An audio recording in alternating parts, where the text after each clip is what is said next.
அண்மை செய்தியை பார்த்துக் கொண்டிருக்கிறோம்.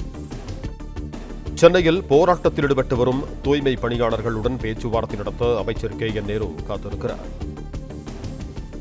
பிற்பகல் இது தொடர்பான கூடுதல் விவரங்களோடு இணைகிறார் எமது செய்தியாளர் சிவபிரகாஷ். வணக்கம் சிவபிரகாஷ், உங்களிடம் இருக்கும் தகவல்களை சொல்லுங்கள். வணக்கம். கிட்டத்தட்ட இங்க சென்னையில் இருக்கக்கூடிய இந்த ரிப்பன் மாளிகையில் அமைச்சர் KN நேரு அவர்கள் 2 மணி நேரமாக காத்திருக்கிறார்.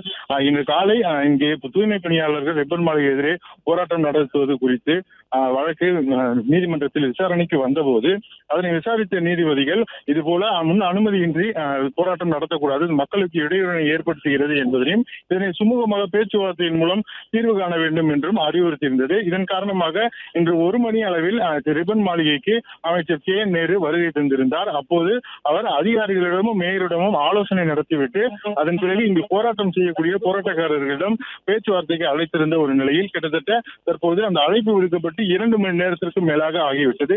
ஆனாலும் இதுவரையும் அவருடன் பேச்சுவார்த்தை நடத்துவதற்காக இங்கு இருக்கக்கூடிய இந்த உரிமை போராட்ட குழுவில் யாரும் உள்ளே சென்று அவருடன் பேச்சுவார்த்தையில் ஈடுபடாதன் காரணமாக தற்போது வரையிலும் அமைச்சர் பேச்சுவார்த்தைக்கு அழைப்பு விடுத்துவிட்டு அவர் காத்துக் கொண்டிருக்கக்கூடிய ஒரு சூழல் நிலவுகிறது.